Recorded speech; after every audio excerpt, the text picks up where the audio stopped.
Bien, jóvenes, buenas tardes. El día de hoy vamos a continuar con el relato del encuentro de la monarquía. Y vamos a ver que, como en todo régimen público, no todos los gobernadores están contentos ni satisfechos con sus representantes. Al igual que en la actualidad, pues siempre hay personas inconformes. Por lo que pasó de 250 años, la monarquía cayó.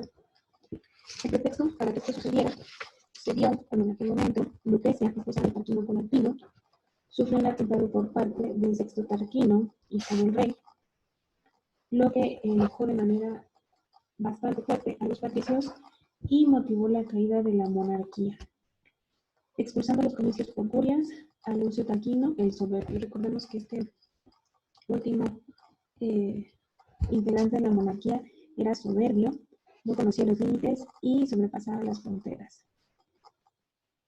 Así que de esta manera logró que no el pueblo, sino también los nobles y el senado, quedando todo bajo su tutela, pues esta situación desencadenara el descontento de la mayoría, un descontento colectivo.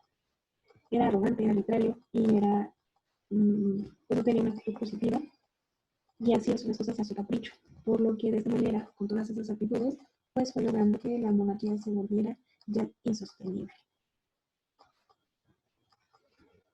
Y con esto se le pasó a la república.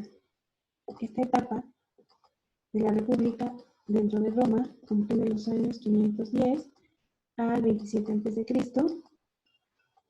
y Roma se convierte en una de las máximas potencias del mundo antiguo, derivando su triunfo sobre Cartago, convirtiéndose prácticamente en dueños del mar Mediterráneo. Aquí, algunos autores comentan o refieren que el suicidio de Lucrecia, motivado por el ultraje, provocó la sublevación popular bajo el mandato de Lucio Junio, Tarquino soberbio de Roma. El Senado romano resolvió que 2 cónsules reemplazaran al gobierno monárquico y que ejercieran el cargo por el término de 1 año. Aparecen así elegidos para gobernar Roma, Lucio Tarquino, Colantino y Lucio Junio. Y en el ámbito civil, los 2 cónsules magistrados que fungían como juez praetor se reservan el imperio y ambos se repartieron las funciones, tanto civiles como militares, al mismo tiempo que uno a otro se limitaban su actuación y las resoluciones se dedicaban en que la transición hacia la república se fue dando lenta y gradualmente de los etruscos y bueno, de esta manera, para el año 1474, la nobleza latino-sabina derroca al monarca.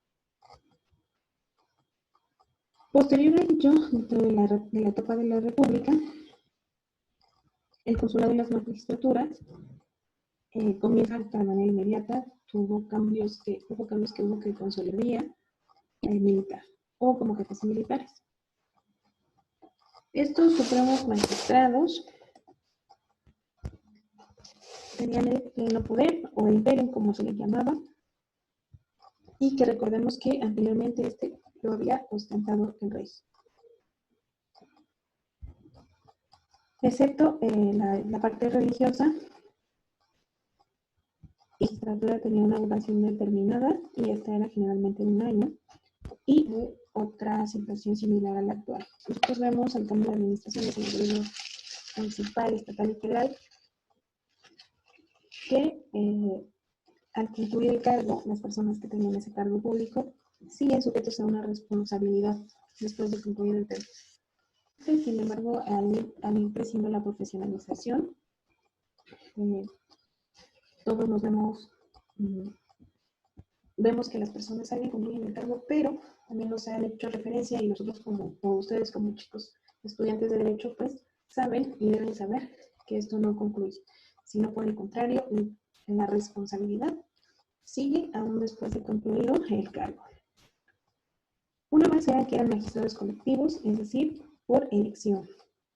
Sus sesiones eran colegiadas y a mediados del siglo V a.C. se formó una magistratura suprema con 10 miembros cuya tarea fue la de redactar un código legal. Como consecuencia de la lucha de clases en Roma, los magistrados de origen militar gobernaron entre los años 445 a 367 a.C., primero en ternas y más tarde en grupos de 6. Los cónsules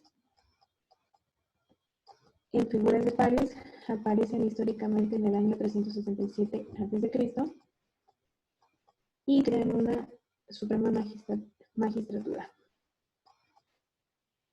Al inicio de la República, los magistrados eran nombrados por sus predecesores. Sin embargo, el pueblo levanta la voz, nuevamente no está de acuerdo, y empieza a intervenir en su nombramiento hacia el siglo V a.C., aun cuando este fue muy limitada. Los nombres de los cónsules eran insaculados de una lista de patricios elaborada por los senadores, y el 1 de enero de cada año eran investidos de poder por la ley, que consistía en recibir de las julias este poder. Nosotros vuelvo a hacer la parte comparativa. El próximo 1 de enero vamos a ver en todos los municipios que hay un cambio de gobierno y hacen válida aquellas elecciones que se llevaron en pasados meses para el 1 de enero, así como en aquel entonces pues se hace el cambio de poder. Al término de su función, nada más que, bueno, estos, después de un año, si me dan reelectos, tenían derecho a ingresar en el Senado. Recordemos también que la historia de México retira lo que es la reelección de los gobiernos. Sin embargo, bueno, es una figura que en la actualidad ha vuelto con ciertas limitaciones, pero es una figura que ha regresado. Entre los privilegios con que contaban se encuentran la de un curul, y este consistía en el derecho de ocupar una silla especial elaborada a base de marfil donde se sentaban y que representaba el ser una persona que ejercía una elevada magistratura o dignidad. Actualmente pues también tenemos lo que es un curul, donde vemos que se sientan nuestros diputados, y ese curul pues les da esa investidura.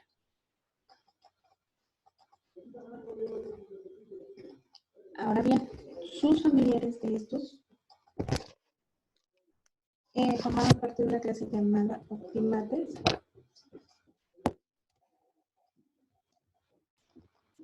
Los nombres de estos eran encapsulados de una lista de patricios que era elaborada por los senadores.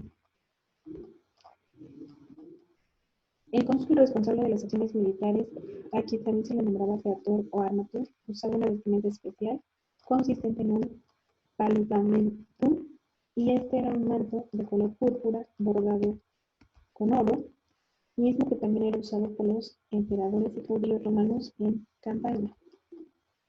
Poco a poco el poder adquirido por los cónsules fue creciendo y el Senado les impuso límites.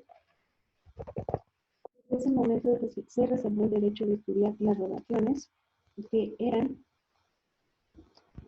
no algo más que las iniciativas de los cónsules que podían presentar ante los comicios y así fiscalizar el trabajo de estos.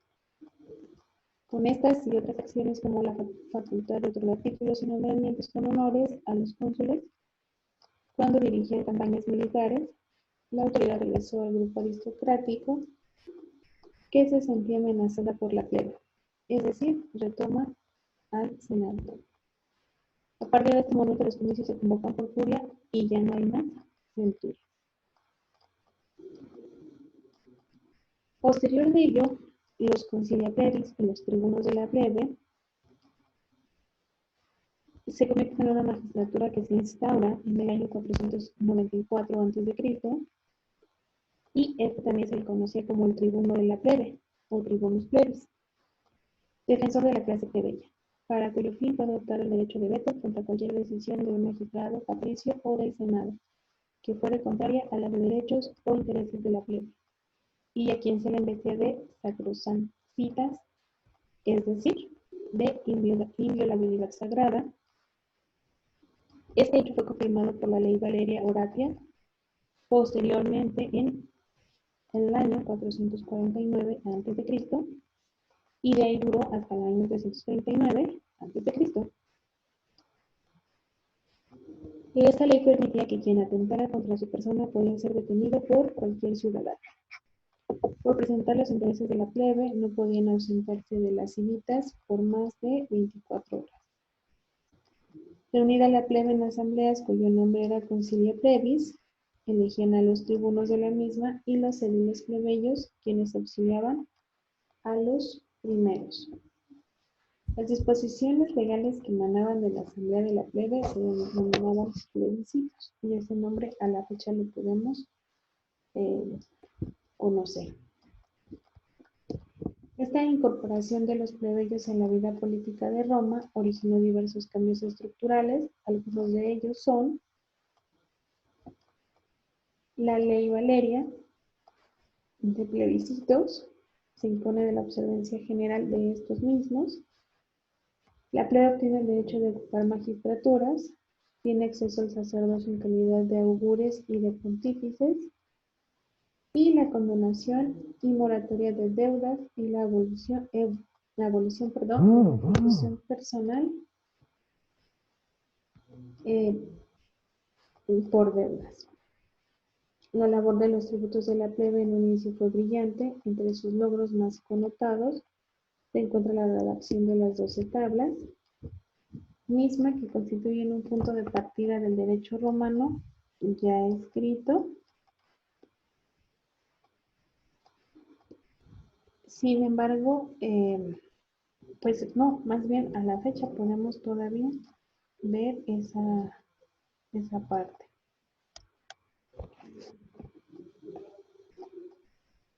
Después de esto viene lo que es la asimilación patricio-plebeya, y con el crecimiento de la ciudad y las conquistas, Roma tuvo que reorganizarse tanto social como políticamente. Además surgió la necesidad de crear unión social para poderse proteger de sus adversarios. Esto no sería producto de la casualidad, sino era necesario resolver o por lo menos aminorar los problemas que se estaban teniendo de manera interna. Y estos problemas pues eran por las clases sociales. Los patricios fueron poco a poco permitiendo la incorporación de los plebeyos a las magistraturas, y esto pues tiene una consecuencia, y se crea la figura de la pretura por la ley Licina Sextia para el año de 367 a.C. Si se dan cuenta, fue avanzando, fue evolucionando la historia de Roma. El pretor tiene a su cargo la jurisdicción civil de las civitas, y con esta pues tiene la potestad de declarar cuándo se puede llevar a cabo un proceso jurisdiccional que aún sin resolver, no por la decisión del mismo magistrado, sino por un fallo de un juez privado, pues no se ha llevado a cabo. Para esto existían dos tipos de pretores con responsabilidades distintas: un pretor urbano y un pretor peregrino. El primero, que es el pretor urbano, hacía la declaración del derecho respecto de los litigios entre ciudadanos y romanos. Y el pretor peregrino se encargaba de conocer de las diferencias que se suscitan entre romanos y extranjeros, o únicamente entre extranjeros. Es decir, si ven, ya vamos viendo un derecho, podríamos decir un derecho internacional y un derecho pues general, ¿no? Eso trae como consecuencia pues transformaciones socioeconómicas, y estas son tanto las conquistas como las ligas y alianzas del Imperio Romano. Traen como consecuencia que se sitúa a la vanguardia de la Europa de la época y queda al frente de los pueblos griegos del sur de la península, ya de manera que es influenciada por los cartagineses.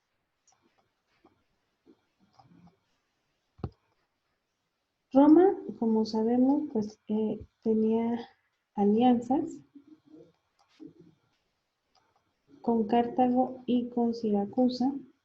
Llegando el momento, pues se debió elegir optando por Siracusa, originando así las guerras púnicas, de las cuales la vencedora es Roma, teniendo como nuevos horizontes la cuenca oriental del Mediterráneo, hecho que genera grandes cambios en la sociedad. A los campesinos y guerreros deben una nueva sociedad integrada básicamente por mercaderes, los preceptores armados y por comerciantes.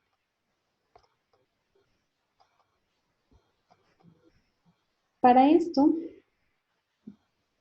pues el Estado necesitaba hacer frente a las necesidades de un ejército siempre en acción y requería ingresos y empieza a extraer mineral sobre la plata y el oro para sustentar esos movimientos. Movilización de esclavos extranjeros, producto principalmente de la conquista. Incluso se tiene noticia de que un día llegaron a vender 10,000 la esclavitud. Las continuas guerras de Cartago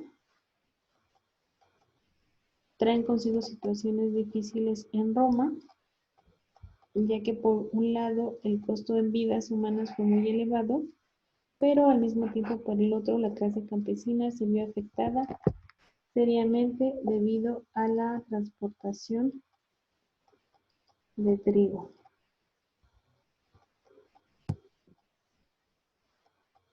De igual manera, la mala administración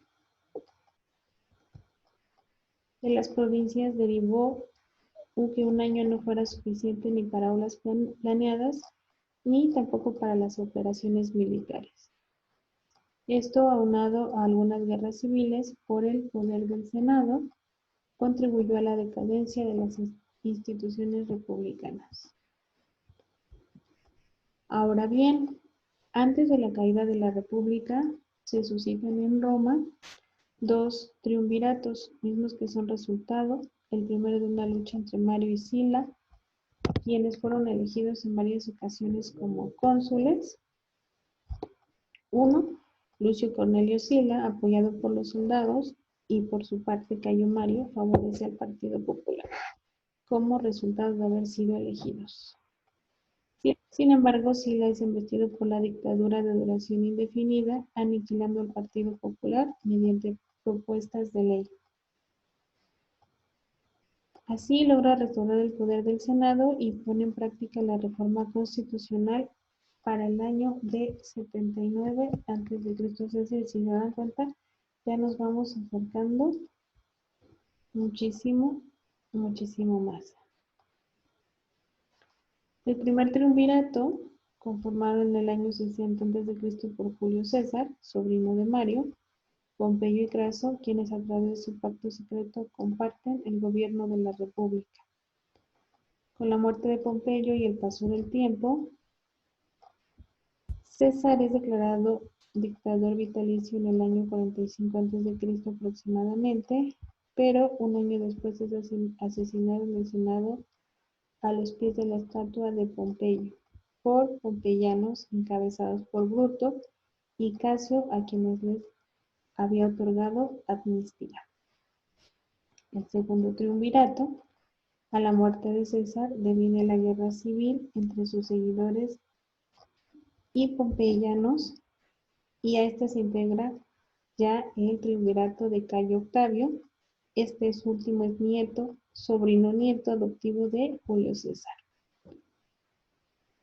Marco Antonio y Lépido responden y se les otorgan poderes consulares por 5 años, y estos los pueden prorrogar por otros 5 años más. El triunvirato se deshace debido a que Octavio regresa a Roma, Marco Antonio permanece en el oriente con el objetivo de pacificarlo, y Lépido es desterrado por Octavio a la isla de Circeio. Antonio Sones lo trata y la nombra reina de Egipto. Entonces ahí comienza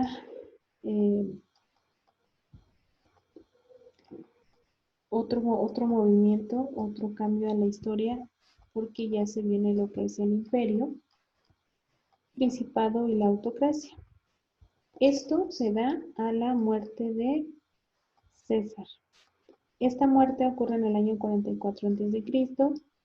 y sucedieron con esta diferentes acontecimientos políticos encuadrables en la Constitución republicana que condujeron después de la batalla de Accio en el año 31 a.C. a la concentración del poder en manos de su sobrino Octavio, quien reduce el número de senadores de 1000 a 700, además de ser nombrado príncipe del Senado, le atribuyó un imperium pro praetore. El Senado le confirmó de igual manera, después del 7º año de su administración, el título de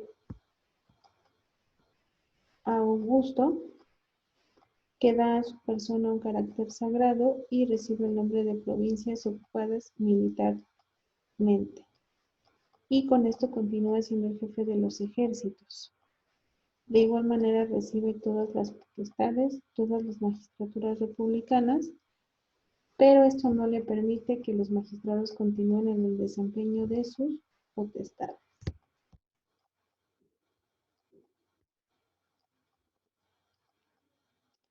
Referente a los poderes, en el año 23 se le atribuye la facultad a convocar al Senado en cualquier momento. Ya en el año 19 se le habían conferido el poder de atender a la reestructuración de las leyes y de las costumbres, acto que no ofrecían directamente, sino por medio de presentar a los comicios propuestas de leyes restauradoras de las costumbres y vigilando de estas su aplicación. Inclusive desde ese año, en algunas ocasiones, nombró a un cónsul vacante. Si se dan cuenta, chicos, esto es mucha historia.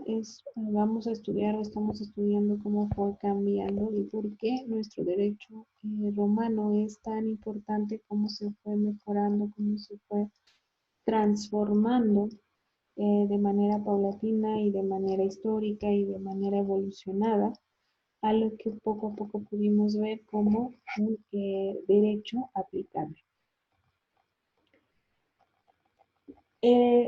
Posterior a lo que estábamos comentando, el nuevo orden político instaurado por Octavio es de carácter constitucional, diferente de la monarquía y de la república, que respondió a las exigencias de sus tiempos y que además tuvo una duración de 3 siglos, un tanto matizado de influencias greco-helénicas, como es la esfera religiosa e ideológica, pero que más allá de lo religioso y de lo político, como ya se comentó, estaba inspirado en las exigencias de la realidad, particularmente inspirado en las necesidades de las fuerzas político-sociales romanas.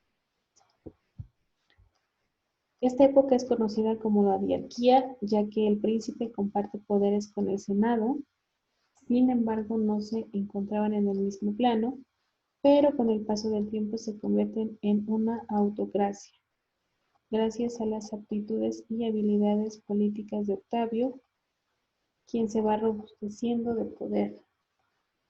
Los poderes de Octavio fueron el Imperium Consulare, mismo que no tenía límites y gobernaba sobre todas las provincias, así como el mando y organizaciones de las legiones en ellas establecidas.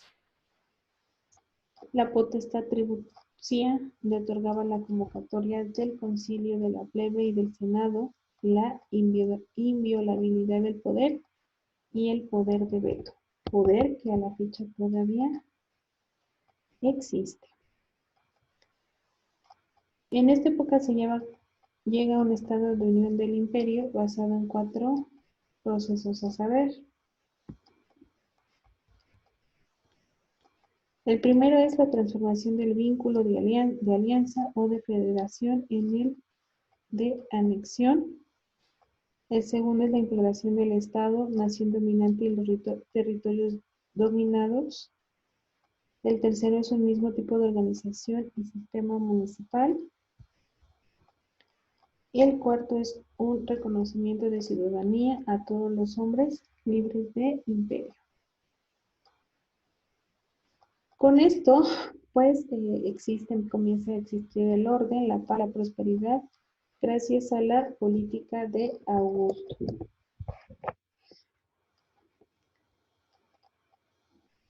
y comienzan una serie de transformaciones socioeconómicas.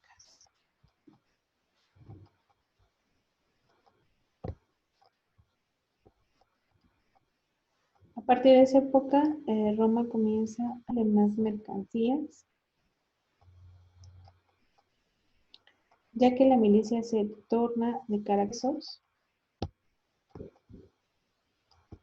Como consecuencia de la paz en el imperio surge en el siglo de oro de la literatura latina y subsecuentemente a este el de la jurisprudencia.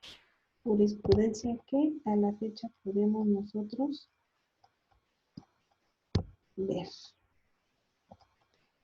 El cristianismo, que había sido perseguido, es bienvenido y adoptado para propiciarle unidad y fortaleza espiritual al imperio. Y por otro lado, un punto medular del régimen fue la falta de articulación de mecanismos de acceso al poder, ya que los príncipes eran elegidos dentro del núcleo familiar. Asimismo, nuevos grupos bárbaros se asentaban sobre las fronteras imperiales.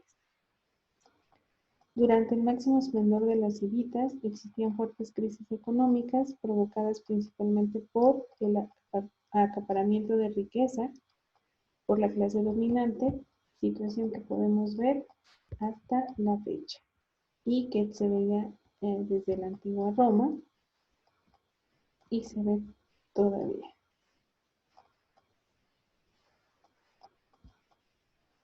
Durante el máximo esplendor de las civitas existían esas crisis que existieron a lo largo o han existido a lo largo de la historia, pero que de alguna manera se debían a la poca producción y al mucho consumo de el uso excesivo de oro y plata. Posterior vienen las reformas de Diocleciano y Constantino, y este último instaura el sistema de la tetrarquía con el objetivo de defender las fronteras y de organizar el acceso al poder del trono imperial. Dividió el imperio en el oriente, mismo que gobernó personalmente, y occidente, quien fue gobernado por Maximino. Ambos recibieron el nombre de Augustos, que eligieron a un César que se haría cargo de sus respectivos territorios, conformándose así la tetrarquía, y estas eran 4 figuras imperiales. A la muerte o retiro después de 2 décadas, Augusto sería reemplazado por el César y al mismo tiempo se elegía otro César, y en realidad pues era un tipo de nombramiento. Respecto del ejército, institución que se llevó a cuadruplicar, es decir, se realizó muchas veces. Se nombra a los militares para que se hicieran cargo del mismo, que no tenía ningún nexo con la vida civil, y este cuerpo castrense se organiza de la siguiente manera. Había guarniciones limítrofes, cuerpo móvil estratégico y guardia palaciega. Interviene el Estado de manera en un plano económico y también como parte de la organización y participación de las clases sociales en el quehacer profesional. Y aquí en esta etapa se instaura una reforma monetaria. Diocleciano subdivide en más de 100 las provincias, agrupándolas en diócesis, teniendo cada una un vicario al frente de la misma, 6 diócesis en Oriente y otras tantas en Occidente. Constantino, por su parte, establece en la colonia de Vizcaíno la sede del gobierno imperial bautizada con el nombre de Constantinopla, y ya que dispuso para, después de su muerte, el reparto de la dinastía del poder, contribuyó efectivamente a la difusión futura del imperio. Cambia la política hacia el cristianismo de quien se hace adepto y busca dirigirlo para evangelizar los pueblos.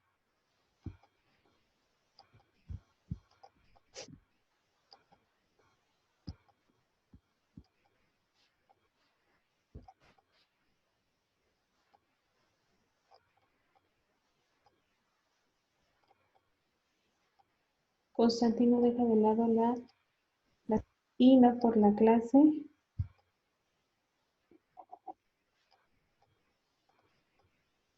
se delimitan las actividades de cada una de las figuras y con esto se evitó una confrontación de poder.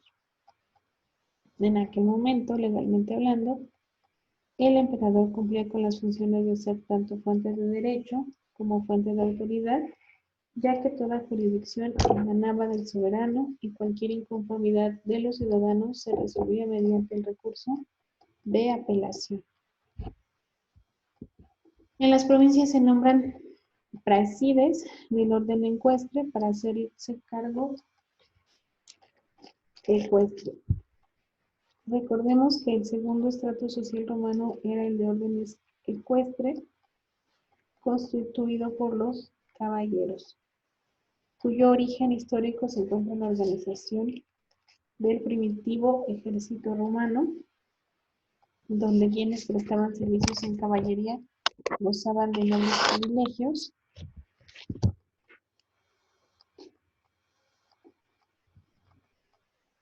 y posterior a ello viene unas infiltraciones e invasiones de los bárbaros.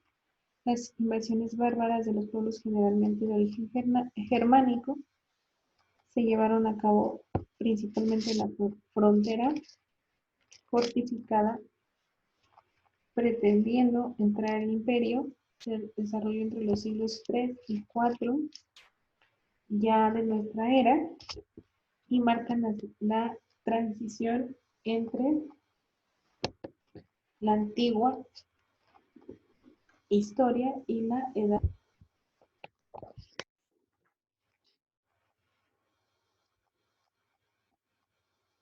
Debido a la falta de mano de obra en el campo, también en la milicia, pueblos enteros fueron admitidos, asentándose como agricultores en estas zonas limítrofes con el compromiso de defender la cuenca del Mediterráneo. De igual manera, se reclutaron algunos bárbaros en el ejército, lo que trajo consigo una paulatina barbarización del ejército, ocupando puestos de tropa, ya que los comandantes y la alta oficialidad fueron siempre hombres de clase senatorial y ecuestre, es decir, de clase alta.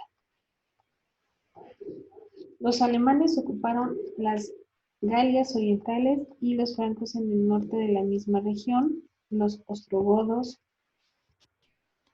Giria y los anglos de la isla británica, y las orillas del Sena y del Loira. Se mantuvo una pequeña fracción en manos del Imperio Romano.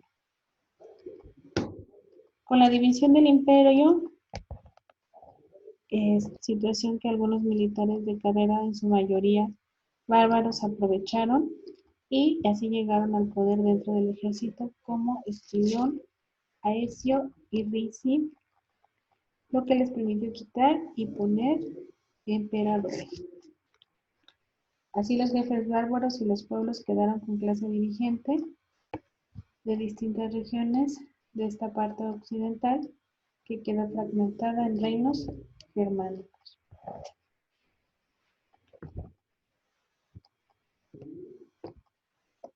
Viene lo que es la caída del Imperio de Occidente y Rómulo Augustulo termina su reinado hacia el año de 476, cuando Ugarkrao, jefe de los mercenarios, lo sucede en el trono. En adelante nada es igual para Roma, ya que queda sometida a las leyes bárbaras, llamadas las leyes romanas de los bárbaros. Y con eso reinó el derecho vulgar. El derecho vulgar es resultado de un espacio de tiempo en donde el derecho entra en tinieblas por espacios de 2 siglos y se dice que las grandes escuelas de derecho fueron abandonadas y la lógica primitiva, tanto del campesino como del sonado, imperaron en ese momento. Por lo tanto, el derecho vulgar es una subcorriente jurídica que siempre ha existido y prevalecerá en el tiempo, y es tanto por jueces como por abogados, que no cuentan con la suficiente preparación y profesionalismo y por supuesto carecen del refutado arsenal de conceptos como lo vemos en la actualidad a los que llamamos abogando. En esta división del Oriente y del Occidente en aquella época, Asia y la supremacía del Estado, así como el Imperio Vizcaíno conserva tanto rasgos helénicos como romanos. Y bueno, hasta aquí le vamos a dejar. Vamos a continuar la siguiente clase con el imperio ya bajo Justiniano y su desarrollo. Muchas gracias.